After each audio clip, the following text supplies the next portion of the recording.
La peur du rejet social est quelque chose de bien ancré dans nos cerveaux. Pendant des millions d'années, se faire rejeter de son groupe était synonyme de mort imminente. Freud la désignait toujours comme l'une des 3 grandes peurs fondamentales de l'être humain. Selon la théorie évolutionniste majoritairement admise, nos réflexes se sont façonnés autour de ce genre de pression sélective, si bien qu'on a du mal à s'en défaire. Même si aujourd'hui, ces réflexes n'ont plus aucun sens. Pensez au stress, par exemple. Ça a dû sauver un paquet de nos ancêtres, chasseurs-cueilleurs, qui sentaient le danger imminent et mobilisaient plus de ressources physiques et mentales pour être prêts à agir vite et bien. Aujourd'hui, la plupart du temps, le stress nous fait juste bouffer des ressources pour rien ou pour pas grand-chose. Je fais une mini parenthèse, je vous conseille vivement de vous intéresser à Kelly McGonigal, une psychologue spécialiste du stress qui a fait des vidéos TED et écrit des bouquins hyper intéressants, notamment The Upside of Stress, pour expliquer comment on peut twister son stress pour en faire un véritable allié plutôt que de tenter de l'éliminer. Avec la peur du rejet social, c'est exactement pareil qu'avec le stress. Elle nous ronge au quotidien alors que la majorité du temps, elle n'a absolument aucun sens. Sérieusement, qu'est-ce que j'en ai à foutre d'avoir un bout de salade sur les dents toute l'après-midi et que les gens dans la rue le voient? En comprenant mieux la peur du rejet social et en travaillant dessus, on pourra en faire une alliée. Exactement comme pour le stress. Dans cette vidéo, on va commencer par parler de la honte, parce que c'est le symptôme le plus direct de la peur du rejet social, le plus gros marqueur. On va voir qu'on peut vraiment s'en défaire et même la transformer en quelque chose de socialement hyper attirant. Ensuite, on parlera d'un autre gros symptôme de la peur du rejet social, c'est la recherche de validation. On va voir pourquoi elle peut être littéralement dangereuse pour la santé, surtout à notre époque. La honte, un sentiment désuet à chasser de sa vie. La honte, quel truc fantastique, surtout quand on est plus jeune. Dans ce monde impitoyable qu'est l'école, chaque moment de honte devant la classe peut devenir un traumatisme. Ça façonne carrément nos comportements. Quand dès le plus jeune âge, on a peur de s'exprimer, parce qu'on n'a pas envie d'avoir la honte. On adopte des mauvais réflexes qui vont nous suivre toute notre vie. On aura peur de s'affirmer, on aura peur d'oser, d'avoir de l'audace. Mais difficile de faire autrement quand on est enfant et qu'on sait à quel point les mômes sont cruels. La honte, c'est vraiment un feu qui nous dévore et quelqu'un qui veut vraiment vous faire du mal fera en sorte de vous coller la honte. Quand on est gosse, ça peut être de vous baisser le pantalon devant sa classe. Qui n'en a jamais eu peur, vraiment? Quand on est plus vieux, ça peut être des trucs beaucoup plus insidieux. Il y a un passage dans le Gai savoir de Nietzsche qui est univoque sur le sujet. Qu'appelles-tu mauvais? Celui qui veut toujours faire honte. Que considères-tu comme ce qu'il y a de plus humain?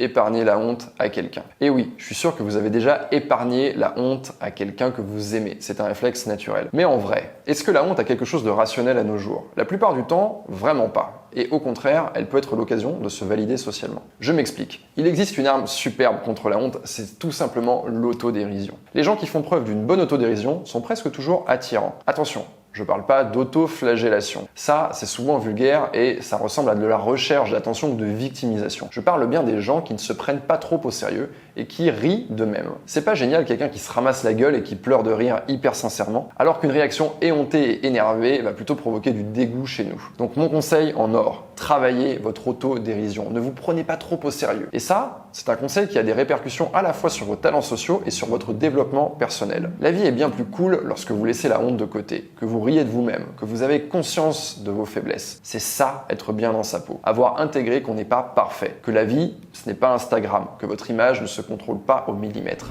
La validation sociale, ce poison. La recherche de validation sociale est la sœur jumelle maléfique de la peur du rejet. Tout comme la honte, la validation sociale va littéralement nous mouler et modifier nos comportements, souvent de manière néfaste et à notre insu. Pourquoi? Parce qu'elle découle du même principe évolutionniste. Par exemple, si je suis un homme préhistorique dans une tribu et que je vais tout donner pour faire mon meilleur feu, que ma tribu va kiffer sa nuit et survivre aux prédateurs, grâce à ça, j'ai bien raison de le faire savoir. Ça va me valoriser dans le groupe. Et donc, réduire les chances d'ostracisme. La recherche de validation sociale est donc devenue un comportement favorisé par l'évolution. Ceux qui obtiennent validation sociale survivent mieux que ceux qui ne l'ont pas. Ce qui veut dire que ce comportement va apporter sa dose de dopamine et provoquer une addiction. Oui, on peut être littéralement addict à la recherche de validation sociale. Dans la vraie vie, ça peut prendre différentes formes. On peut devenir par exemple un people pleaser, concept dont j'ai déjà parlé dans une précédente vidéo. En gros, on va s'oublier pour faire ce que les autres attendent de nous par peur de ne pas être validé. Évidemment, à la longue, on provoquera tout l'inverse. On sera invalidé socialement car on n'aura pas assez de personnalité et de caractère. Vous le savez bien, être gentil, c'est bien, être trop gentil, c'est beaucoup moins bien. Là où ça se corse, c'est sur les réseaux sociaux. Ils sont tellement récents qu'on n'est pas armé pour les aborder avec sagesse. Or, ils vont nous activer les parties de nos cerveaux qui ne sont pas faites pour ça. C'est le cas de la recherche de validation sociale qui devient encore plus insidieuse. Pourquoi? Tout simplement parce qu'on va avoir le contrôle sur notre image. Et comme une histoire vaut 1000 mots, je vais vous raconter celle de Qiao Biulo, une influenceuse chinoise ultra populaire. Sur un site de streaming, elle était super appréciée. Elle gagnait sa vie comme ça et plutôt bien. Mais un jour, alors qu'elle était en plein live devant des milliers de spectateurs, un incident technique arrive. Son filtre ne fonctionne plus et on voit son véritable visage. Incroyable mais vrai, c'était en fait une femme de 58 ans avec un visage tout à fait différent. L'important reste le constat suivant. En cherchant la validation sociale à travers son avatar numérique sur les réseaux sociaux, on prend le risque de s'oublier soi-même. On risque littéralement de préférer sa version Instagram à notre version réelle. Et ça devient un véritable cercle vicieux où on va toujours plus s'oublier dans la vraie vie pour recevoir de la validation sur Instagram et chaque nouveau like est un petit shoot de dopamine qui va nous tenir enfermés dans ce schéma malsain. Ce que je vous raconte ici, ça ressemble à un épisode de Black Mirror, et pourtant c'est bien la réalité de pas mal de monde. À l'ère où on essaye de combattre les clichés et les complexes physiques, les réseaux sociaux sont une vraie balle qu'on se tire dans le pied. Parce que justement, tous les clichés y sont exacerbés.